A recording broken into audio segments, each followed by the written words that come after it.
All right. All right, John, can you hear me? Oh, wait, we're trying one more time. Good. Okay. All right. So we are back in business.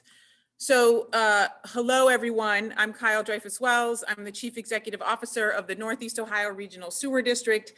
And like a good Oscar speech, you know, we had a little technical difficulties there, and I very much appreciate you joining us and sticking with us. So welcome to our virtual public meeting about our 2022 to 2026 sewer and stormwater rates. I appreciate you joining us today. We're going to talk about where your money goes and how we as a region protect public health and water quality. So managing sewers, treating sewage to clean water standards, and managing stormwater takes a lot of people, resources, and much more. It is a 24/7, 365 operation, and it is expensive. Without context, it can be hard to understand why this work costs what it does and the level of innovation and hard work that we and all of our partners, other organizations in Cleveland and Northeast Ohio, bring to controlling these costs. And that is what we are going to talk about today. So as I said, we are the Northeast Ohio Regional Sewer District. We serve the city of Cleveland and 61 suburban communities across all or portions of 4 counties, 355 square miles. And what you see here is our service area. All of the communities shown here get their stormwater management and their sewage treatment from the regional sewer district. So we treat sewage and stormwater at the regional level, which means that we are responsible for the big stuff. The region's 3 wastewater treatment plants, including the Easterly wastewater treatment plant that you see here, the large sewers that bring flow from the smaller local sewers to those plants, including the Doane Valley Tunnel that you see here, and the region's stormwater system. So these are streams, including Wiley Creek here in Moreland Hills, pipes and culverts that carry runoff from more than 300 acres of land. So if you tuned in today, as Jen pointed out, if you tuned in today to talk about your local sewer, like a concern about the sewer in the street in front of your home or that small stream behind your house, we are not going to talk about local sewer and stormwater charges. You're not going to hear that here today, but we'll very much try to answer your questions. So drop any questions about local sewers or local stormwater into the chat, and Jen will try to get you to the right place. So today we are going to talk about the regional system of streams and the systems and costs that are required to protect these streams and to manage our sewers. So every one of us pays for utilities. If I ask you what your phone bill pays for, that's easy. It pays for the internet in your pocket, and it may even be paying for your connection to this broadcast. If I ask you what your electric bill pays for, that is also probably easy. It pays for your power. But if I ask you what your sewer and stormwater bill pays for, your answer might not be so quick, unless of course you hang out with me. And I talk about this all the time, so it might be a little easier. But I mean, you know that the water you flush or the rain that runs off your property goes somewhere, but your main focus is probably that your toilet doesn't back up or that your basement doesn't flood and that your yard drains after it rains. But there is much more to it than that. And you see in this aerial from the east side of Cleveland that we have roads, rooftops, driveways that are all producing stormwater runoff. And we have homes, businesses, churches, et cetera, where we all occupy and produce sewage. So when you pay your sewer and stormwater bill, that money goes somewhere, that water goes somewhere, and it goes here to Lake Erie. But to get there safely, to be returned to Lake Erie to clean water standards so that we as a region continue to have an abundant supply of clean, fresh water, it needs to go through us, the Northeast Ohio Regional Sewer District. So our work and the rates that you pay ensure that the water you use gets cleaned properly and that the water in our streams flows safely to protect our Great Lake, Lake Erie. And it is complicated work, but in the simplest terms, it comes down to collection and treatment. And again, a great picture of our Easterly wastewater treatment plant, which treats 400 million gallons a day of sewage from folks across the east side of Cleveland and sends that back to Lake Erie clean and fresh. So let's talk about that work. So think about the water that you use at home, when you flush your toilets, anything that goes down your drains, all day, every day of the year. It all travels through at least one of the 300 miles of sewers and tunnels that we manage, and through one of our 3 wastewater treatment plants, operated and maintained to the highest standards to ensure that Lake Erie gets the best treatment possible. What you're seeing here is our Southerly wastewater treatment plant, which is the biggest wastewater treatment plant in Ohio, one of the largest treatment plants in the country. And the operation of these plants, the operation of the collection system is all funded by your sewer bill and by the sewer rates that we're talking about today. But beyond the constructed systems, there are natural systems, nearly 500 miles of regional streams, pipes, and culverts that are affected by the stormwater coming from the areas around them. And I've brought back up our service area with the regional stormwater system laid on top. So these are the big streams that drain more than 300 acres, the Rocky River, the Cuyahoga River, the Chagrin River, etc. These systems need assistance to reduce flooding, control erosion, and deal with debris. This is a great picture of Stickney Creek, which is a tributary, I believe, to Big Creek onto the Cuyahoga River that has received that assistance from the sewer district and from our member communities. We restored this stream, added back in floodplain, and it is these pockets of floodplain restored across our service area that is controlling the flooding and erosion problems that we have all experienced as residents of Northeast Ohio. And that is your stormwater fee at work.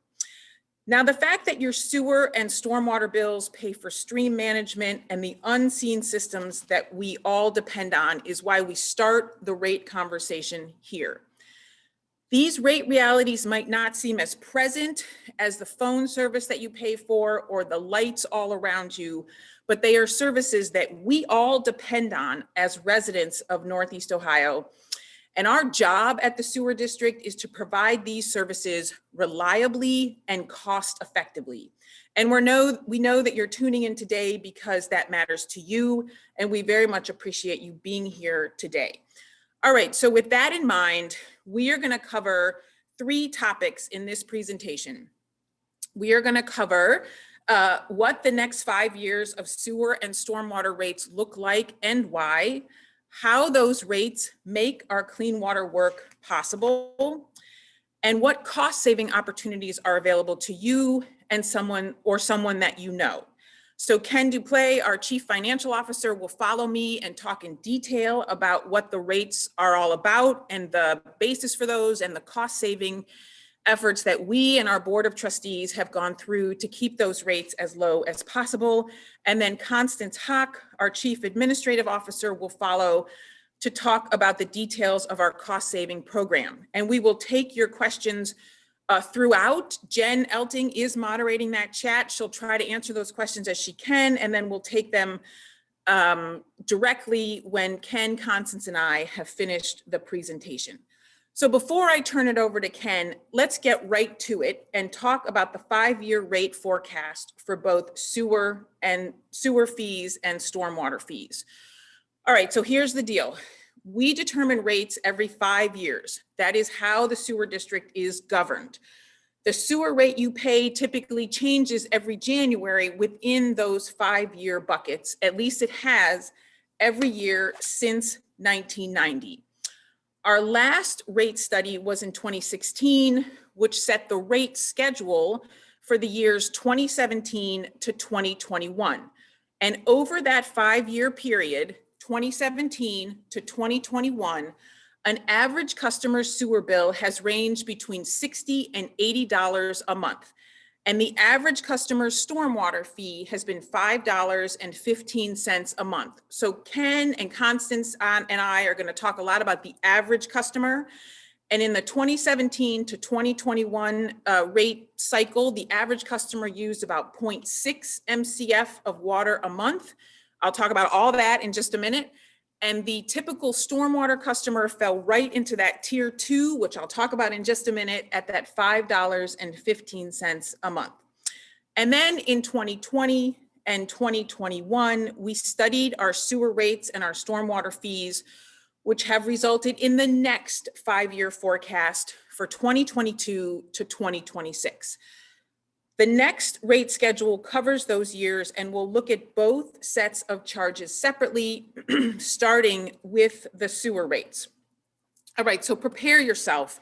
On the next screen, you're going to see the rate table, and we'll talk through this together.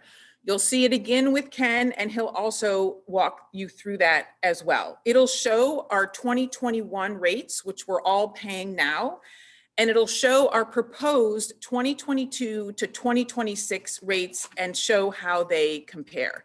All right, so here you go. This is the proposed rate schedule for 2022 to 2026.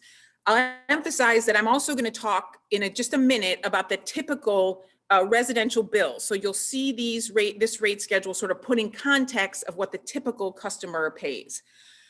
But sewer rates have 3 components. There is the fixed monthly charge, monthly fixed cost recovery charge. All of us pay this no matter how much water we use. This supports some of our fixed charges like administration and billing. The usage charge is the fee per MCF, and MCF stands for 1,000 cubic feet of water, and that is 7,480 gallons. You know, I bet Jen is going to drop that in the chat because you're going to need to know that for the weekend because folks are going to ask, what is an MCF? 1,000 cubic feet of water, and that's 7,480 gallons. So the less water you use, the lower that usage charge per MCF is. And there are cost saving programs, Homestead or Affordability, where you pay a lower fixed cost and a lower usage charge. And that is a 40% savings. And Constance will review some of those details and the related programs in her portion of the presentation. But this represents a 4.7% annual increase across the board. As Ken will talk about, that is much lower, although still significant. We totally acknowledge that. It is much lower than the rate increase that was originally proposed for this period, 2022 to 2026. So on the sewer side of things, the rates reflect the cost of service for the collection and treatment of wastewater at our 3 wastewater treatment plants and the collection system to get the sewage there, the daily operation and maintenance of those plants, the personnel and people, and the construction and debt service, which is paying back low interest loans that we have used to pay for the huge construction projects that are necessary to deal with our region's legacy of combined sewer overflow. So sewer rates and stormwater fees are separate charges at the sewer district because the services are different and how they are assessed is different. Sewer charges, as we've talked about, are based on water consumption because most of what you use on your property enters the system and must be managed. But stormwater fees are not about the home's sewers, they are about stormwater runoff that your property generates. So let's look at the stormwater fees. Stormwater fees are determined based on how much impervious surface is on your property. These are hard surfaces that do not absorb water. So think about your driveway, your rooftop, your patio, that traveled gravel compressed area on your property where water runs off. So runoff contributes to stream problems across the region and needs to be managed. Now we calculate the stormwater fee by measuring the impervious surface on each property in our service area. And if you're interested in checking that out, I would direct you after this presentation, obviously, to NEORSD.org and check out the Fee Finder tool. There you can look up your own impervious surface, and if you're interested, you can look up your neighbor's impervious surface and check that out as well. So from impervious surface comes runoff, and from runoff comes flooding, erosion, and water quality problems. Flooding, like we see here at Sheldon Road in Middleburg Heights and Brook Park, a problem that we are fixing at the sewer district, and erosion, like we see here in West Creek. So our stormwater fees and the three-tier structure has not changed since 2013. And here you see the proposed stormwater fees for 2022 to 2026. And they are in this tiered structure. So this is just the residential fee. If we have someone on the webinar who's with a business, happy to talk to you about that as well, but we're focused here on the residential fee. So the stormwater fee on the residential side is in 3 tiers. Homes with less than 2,000 square feet of impervious surface are in tier 1. Most of us are in tier 2, 2,000 to 4,000 square feet of impervious surface, not the size of your home, the impervious surface. Again, check out Fee Finder, you'll love it. And then tier 2, which is more than 4,000 square feet of impervious surface. Like our sewer charges, the stormwater fee has an affordability component for those customers that qualify. And we also have stormwater fee credits, which you can find out about on our website. The stormwater fees support addressing regional issues like stream flooding, erosion, stream maintenance, and water quality issues. And it also supports addressing, finally, the broader issues that individual homeowners cannot address on their own because they're caused by watershed issues and individual communities cannot address on their own. So most customers pay their sewer charges and stormwater fees on the same bill. And seeing the rates that we just talked about without your account's calculations may not provide enough context to know the impact of these rate changes on you. So let's look at the typical residential monthly bill and the impacts of our proposed rate schedule on the typical customer. So here we see 2021, this is what we are all paying today. And again, let's talk about the typical customer. On the sewer side, they use half an MCF a month, and they are in that tier 2 on the stormwater fee, $5.15 a month in 2021. So this is what the typical customer pays now, and we have the affordability rate there. And this is what the rates would look like under our proposed rate schedule for 2022 to 2026 for the typical customer. And this comes out to about $3 to $4 of a monthly increase per year for the typical customer. So these numbers are the result of a year-long study that assessed expenses, population trends, long-term spending needs, and it all comes down to what it costs to protect clean water in Northeast Ohio. All of these things are worth exploring, and that's what Ken will do. But we put these numbers out here to get things started so that you have this information. And again, as Ken presents, feel free to drop your questions into the chat. So now we're going to have a transition between Ken and I, the first time this has ever happened in a Zoom public meeting, so just hold on.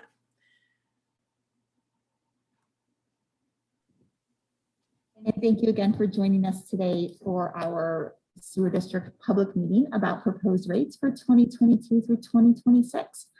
Again, my name is Jen Elton and I am fielding questions in the chat today. So please let us know if you have a general question or something specific for one of our panelists. You are more than welcome to just type it into the chat and I will answer it if I can, or I will refer it to one of our panelists. Again, you can contact customer service if you have a specific question about your bill, and I will retype their contact information in the chat. Thank you. And I will turn the podium over to our Chief Financial Officer, Ken Duplay. All right, thank you, Kyle, and hello, everyone. I'm Ken Duplay. I'm the Sewer District's Chief Financial Officer, and I'm happy to talk with you here today. Let me just start by putting it out there that I'm a numbers guy. I always have been. I like budgeting. Even going back to my days as an intern at the Sewer District, that's how I started my career. Kyle started by showing you some of our rate numbers in context. Numbers are always about context, where they come from, how they affect you, and how they affect us. My few minutes will talk about a few things. First, how we set our rates, where we were 5 years ago versus where we are today. And finally, knowing and meeting the needs of customers like you. Let's put the rate schedule back on the screen for some context on point 1. what factors go into setting these rates? There's a cost to doing business for the sewer district, collecting and treating wastewater, reducing pollution, increasingly strict state and federal regulations. Building and maintaining infrastructure to make that work possible is costly, and building and maintaining infrastructure to make that work possible and meet our obligations as a public utility. Rate studies confirm the actual cost of that service. From there, we are assessing things like population and water consumption trends, customer data, revenue, and economic conditions to set a user rate schedule for a 5-year period that covers the cost of service. If you picture it as a scale, we want the sources of funding and the uses of funding to balance. Typically, every year of a given 5-year rate cycle includes a percentage rate increase every January. It was true almost every January since the 1990s. It was true this past January, and will be true again in 2022 through 2026. Our job is to maximize efficiency while minimizing that annual increase. Protecting the public health and water quality is a priority, and it's expensive. Customers pay that cost, and the expense has been increasing over the last 30 years for various reasons. Before 1990, federal investment contributed greatly to sewer system construction. Since then, it has practically been non-existent. Fewer federal dollars coming to utilities at the same time as increasing federal water quality regulations. That could change for a limited time, as we know major federal infrastructure funding plans are in the works, but right now it's too early to predict how those dollars may be invested and if and when they're approved. And that's just on the sewer side. On the stormwater side, we've seen flooding and erosion problems on the rise since the early 2000s, many times because one community's attempt to fix a problem becomes the problem of their downstream neighbor. That's because the problems across community boundaries haven't always been fixed. They're often just moved. Our stormwater management program makes solutions manageable. Our challenge has been asking ourselves, how do we meet these standards and solve these real problems without rates overburdening customers? You may not know it, but every water and sewer utility around the country asks themselves that same question. This is not a uniquely Northeast Ohio discussion. That leads to my second point, where we were versus where we are. Like I said, these rate studies are regular 5-year recurring efforts. In our last study, we took a long look ahead into 2022 and beyond. And at that time, here's what we predicted. But here's where we are today. Still an increase, but noticeably lower. And there's 3 factors really that went into that. First, being sound management. Second, smart savings. Number 3, how we borrow. Construction and paying back construction loans accounts for about half of what you pay in your sewer bill.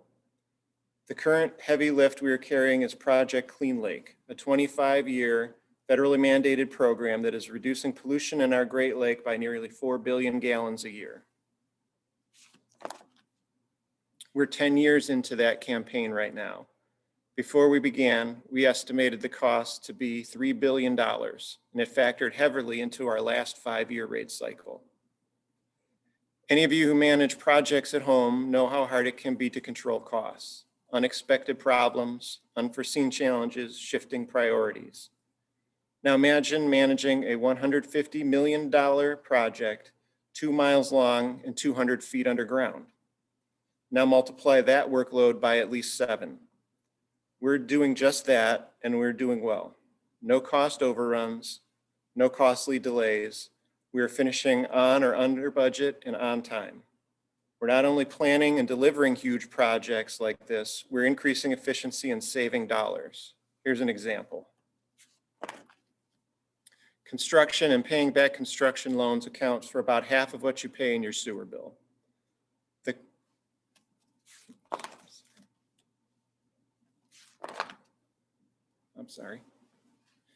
That's sound management, and it keeps the cost down long term.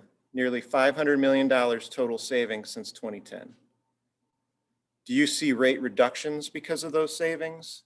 Not directly, because the rates you pay today include our need to pay back past loans. But sound management means spending less money over time, reducing the rate of increase in future rate cycles. That's related to my next point, smart savings. Take yourself back to 2019 for a moment. You know that plans you made in 2019 for 2020 were nowhere close to the actual reality you faced in 2020. Realities change. When we signed our 25-year Project Clean Lake agreement with the federal government in 2010, we had a plan to solve problems in very specific ways. As that plan advanced, we learned things, made improvements. We found opportunities to do even better. Now, 10 years in, we took those lessons to the federal government and they authorized us to change our agreement for the better. It gave us more ability to adapt solutions based on ongoing improvements. Those changes saved you, our ratepayers, $90 million without compromising our ability to protect Lake Erie. That's just one example of smart savings. Point 3 is how we pay for our projects. We'll talk about both sewer rates and stormwater fees here because each is funded a little differently. Sewer rates first. Prior to 2017, our standard practice was to fund our huge construction projects with bonds, and that has its advantages. But in the current rate schedule, we have instead focused on opportunities to fund our projects with low interest loans. It's like getting a lower rate on your mortgage.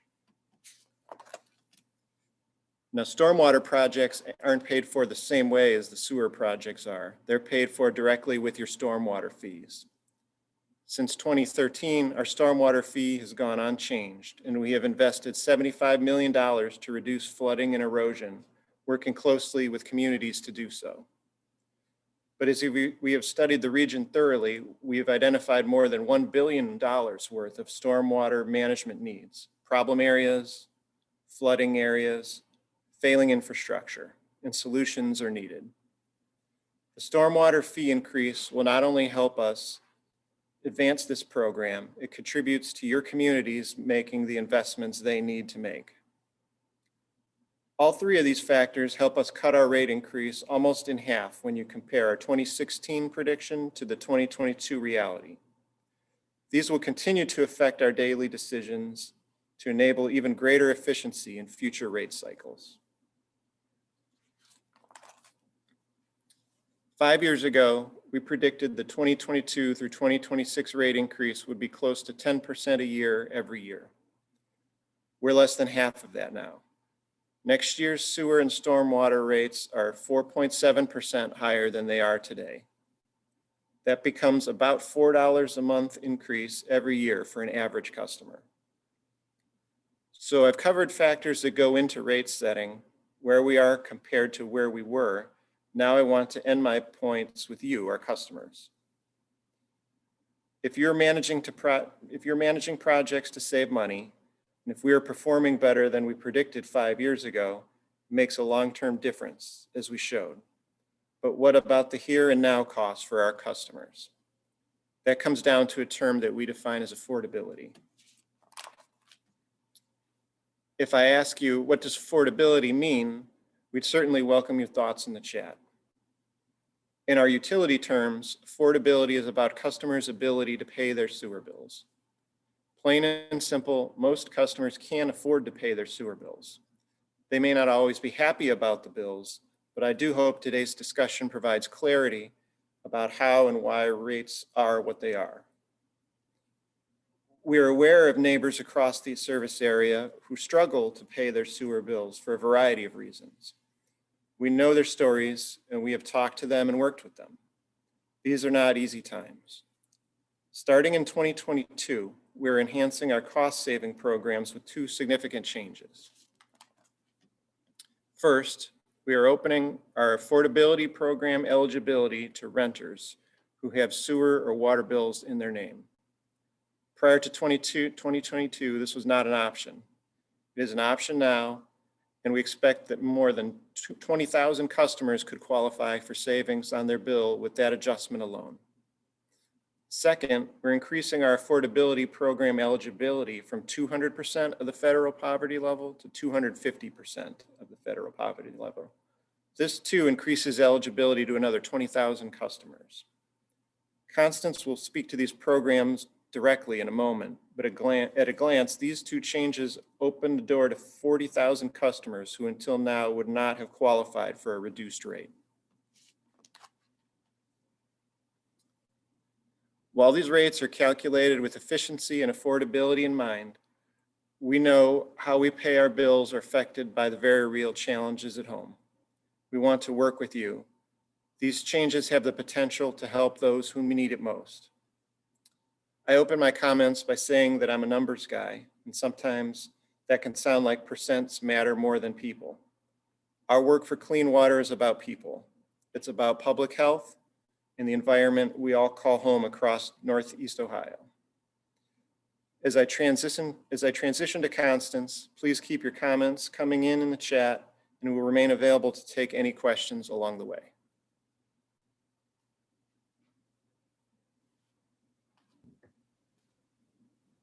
Thank you, Ken. And as we transition to Constance Huck, our Chief Administrative Officer, I wanted to remind you that you can drop your questions into the chat for us. And if you have a specific question about your bill, please reach out to our customer service department.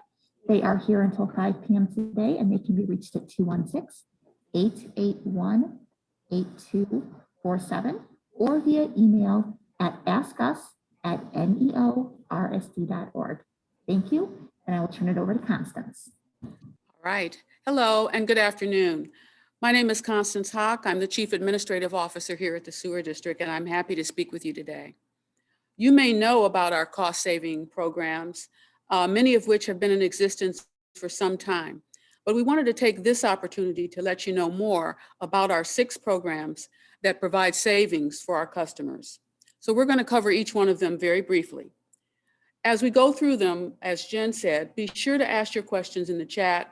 And if you would like, if you have additional questions, again, use our customer service line, which is 216-881-8247. So let's start with the Homestead program. Our Homestead program is a 40% rate reduction for eligible customers who are 65 years and older, and customers under 65 who are totally disabled. Eligibility for this program is based on income.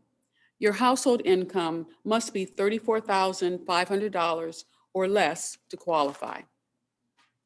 Again, our reps are available to help you to assess your eligibility on Homestead or any of our programs. The next program we call Affordability. It is also a 40% rate reduction for qualified customers. The difference between the Affordability and the Homestead program is that affordability is not affected by age or disability. In 2021, customers whose household income is up to 200% of the federal poverty level qualify. As Ken mentioned, it is our hope, with board approval, to increase the eligibility threshold starting in 2022 and to include renters in this program. Our third program is Crisis Assistance. Crisis Assistance covers unforeseen life events like the loss of a job or unforeseen medical expenses that may impact a customer's ability to pay their sewer bill. If you apply and are eligible, you can receive a one-time credit up to $300. Plumbing and Sewer Assistance is our next program.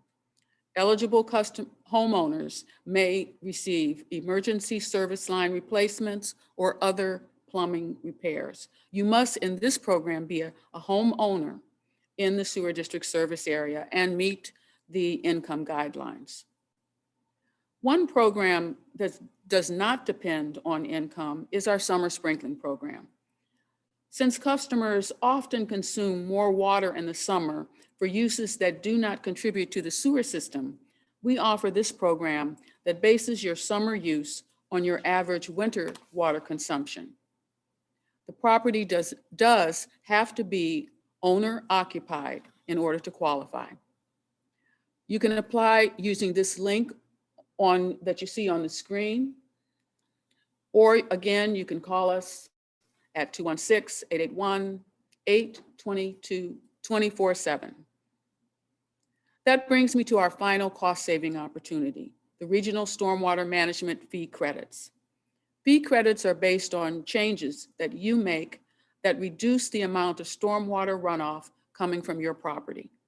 Those changes might be simple or they may be complex, such as downspout disconnections, or building a rain garden, or replacing concrete with a pavement that absorbs water. All of these opportunities are about reducing stormwater quantity or improving water quality. What you do is up to you, and our website can help you determine what solutions might make sense for your budget and for savings. So in conclusion, the changes that Ken presented in our 2022 to 2026 rate proposal provides 2 additions to our program. The first extends the cost-saving program that we call Affordability to renters whose bills are in their name. The second increases the affordability threshold to 250% of poverty. We are working through that application process now, and we will provide all appropriate details at NEORSD.org/save for you to review. For all of our programs, you can call our representatives, and we're always happy to talk to you. So we'll continue to take your questions in the chat, and I'll turn it back over to Kyle. Thank you.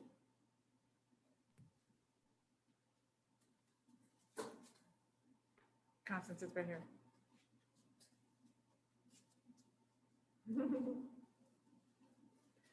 Thank you, Constance. Okay, well, thanks, everyone. We will continue to take your questions, and I want to thank all of you for your time, for watching and engaging with us in this broadcast. So we started talking about utilities and the services that you see as a result. The reality of sewer and stormwater work is that there are many services that we provide to you that you may never see, but what you do see, and we very much hope that you do see, are the benefits of those services.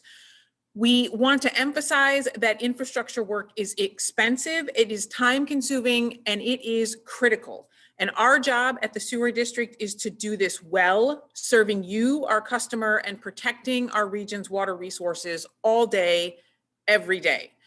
So with that, I believe we will take questions. And I think what will happen is I will probably moderate those questions. Yeah, I'm looking at Jen. And we have, although you don't see us here, we have everyone who works for the sewer district basically on call to answer any of your questions. So Jen, what do we have? Absolutely. There was one question so far that I figured it would be better for either Kyle, for you, or Ken to address specifically, because I knew I would not give it justice in the chat. Ken briefly mentioned the federal funding proposals through the federal government, but we were wondering if we can talk a little bit about more how those potential proposals could impact the rates that we're looking at for the next 5 years. Okay, great. So Ken, I'm going to start kind of from the political side, and then if you want to talk about kind of the nuts and bolts on the finance side, because this is a great question. So we are very much aware and appreciative of the work that's going on at the federal level. Not only is there funding available, not only is there efforts to make funding available for infrastructure, but there has been and there is significant amounts of money available for customer assistance. So we have money that has come through HHS to be available for customer assistance. And we, along with Cuyahoga County, City of Cleveland, our other member communities, have been working very closely with Cleveland Housing Partners to try to make sure that that customer assistance, that federal money, gets down to customers that are struggling to pay their bills. But in terms of President Biden's focus and the focus on infrastructure funding, that is something that we are very focused on. We are part of the National Association of Clean Water Agencies, which lobbies at the federal level to bring that funding and to emphasize that infrastructure is important and that it is expensive and that we need to move past having that solely borne by the ratepayers of utilities across the country. As Ken comes up, though, to talk about what that means for rates, I just want to emphasize to everyone that we may get a portion of federal funding, but to be super blunt, it will continue to be us, the local ratepayers, that pays the bulk, because this is expensive operation to do. So Ken, come on up and give your input on that.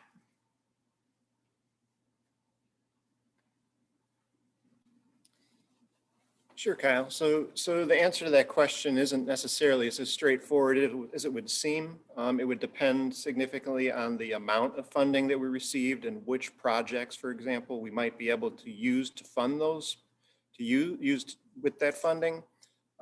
Specifically, the most likely impact is probably to future periods, not necessarily this 5-year period, because if we would have borrowed for that project, say a project that starts in 2022, we wouldn't have started paying debt, our debt service or our mortgage payments on those for about 2 more years. So the greater impact would likely be in future periods. We'd be able to reduce our borrowings in this 5-year period and have lower debt payments in a future period would likely be the outcome of that. And then talk about how that is why we're seeing 9.6 to 4.7 because as you talked about the smarter borrowing. So to expound on that a little bit, the savings we're seeing, as I mentioned earlier, in this current period, the 9.6 versus the 4.7 are driven significantly by the borrowing that we've done in the last 5 years to fund our consent decree and other large construction projects. The loan interest rates have been extremely favorable in the last 5 years. Everyone who's gone out and refinanced their own mortgage has seen that, and we've been able to do the same thing with some of our outstanding debt, as well as borrow new debt at very low rates. So the culmination of that management of our debt portfolio has allowed us to result in lower rate increases this time around. That's one of the major contributing factors.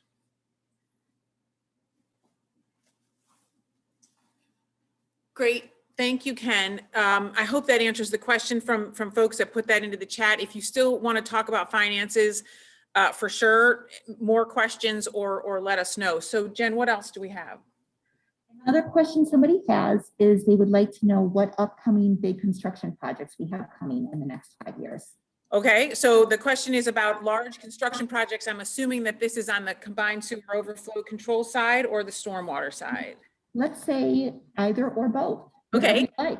So we are going to try to bring in Devonna Marshall. I think can we do that? Okay, so apparently I'm supposed to buy some time while John does that, which is always a risk.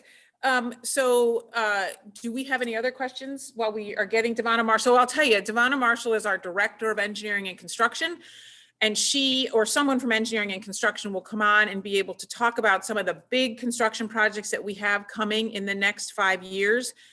Any other questions that I could maybe take? I can pass this one to Ken or you, Kyle. Well, let's. I'd like to know what is our current debt service obligation? Oh, Ken, come on in. It's debt service.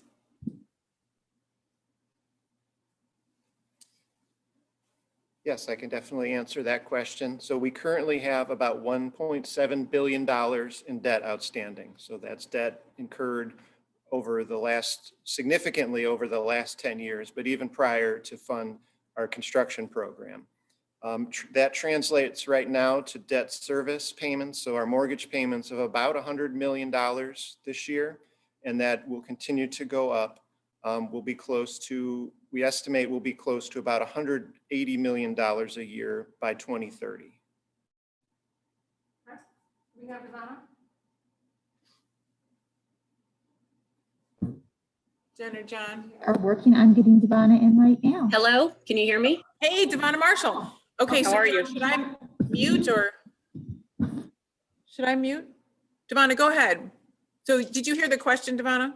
I did, yes. All right, take it away. So again, focusing on Project Clean Lake. Again, I think Kyle had mentioned, or within the video, we have 7 large tunnels that are part of Project Clean Lake. We're actually getting ready to award our number 5 of 7. This is a shoreline tunnel. And that estimated cost of construction is just over $200 million. And that is expected to commence by the end of summer. We have also just recently commenced the design of our 6th of 7 tunnel, which is our southerly tunnel.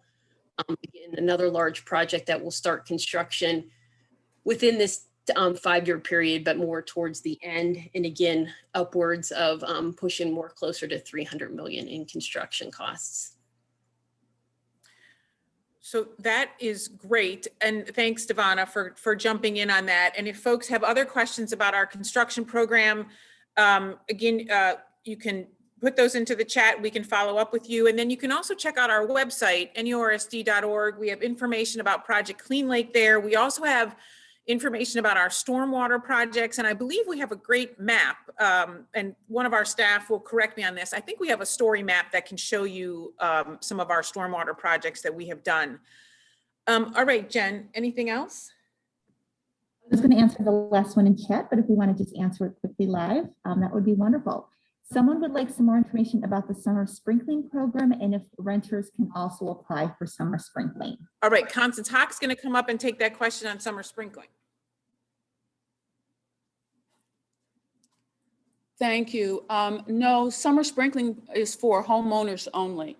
And renters would not be able to be eligible for that program. Right now, in our current system, our crisis assistance program is available to renters. And as we talked about, we're hopeful that our affordability program will be available for renters as well going forward. Thank you. Great. Thank you, Constance. Anything else? And that is the last question in the chat. But if anyone didn't get a chance to submit their question and you do have one, by all means, please email it to customer service, which is askus@neorsd.org. And we promise we will forward that over to the appropriate party. Oh, wait, there's one more last one coming in. Okay. Somebody would like to know, is sewer winter consumption averaging automatically, or do you need to apply? For that, you do need to apply for the summer sprinkling program, which there is an application on our website at neorsd.org/save. You can apply for it that way, and then we do the calculations for you. So you don't have to bust out your phone calculator and do all of that. We will do that for you. But you do need to apply. But once you apply, you used to have to reapply every year. You don't have to do that anymore. You can, once you're in the system, unless you move, you are on summer sprinkling permanently. And then somebody else has a question. Is there a map where the proposed tunnels are going to happen? And you can find that on our website. I will look it up. I will drop it into the chat. If you go to our most recent version of Clean Water Works, there is an entire edition on tunnels. It tells you everything you want to know about our tunnels, where they are, how big they are, how we construct them. I will drop that into the chat for you. And I believe that is officially our last question. And it doesn't have to be. So if someone just had a question come up, or somebody walked in and you were chit-chatting and they're like, oh my God, I want to ask this, just go ahead and ask that. I do want to just mention Clean Water Works, which Jen mentioned. This is a detailed journal style publication that Constance and her team puts together, which goes into detail on the topics that we do. So we've got tunnels, we have sewer system maintenance, we talk about the wastewater treatment plants. They each have their own issue. So if you want more detailed information, we have a great one about the 50th anniversary of the last time the Cuyahoga River caught fire. If you want Clean Water Works, I think the best thing to do is either email us or to call customer service, which is 216-881-824-7. All right, so John, I think I'm wrapping it up. Okay. So thanks, everyone. I very much want to thank my colleagues, Ken Duplay and Constance Hock, and then Devana Marshall coming in to answer the question about construction projects, John Gonzalez and Jen Elting, who have been running things. And I want to thank you all for tuning in and for being part of this with us. We very much appreciate your time. Thanks, everyone, and have a wonderful weekend.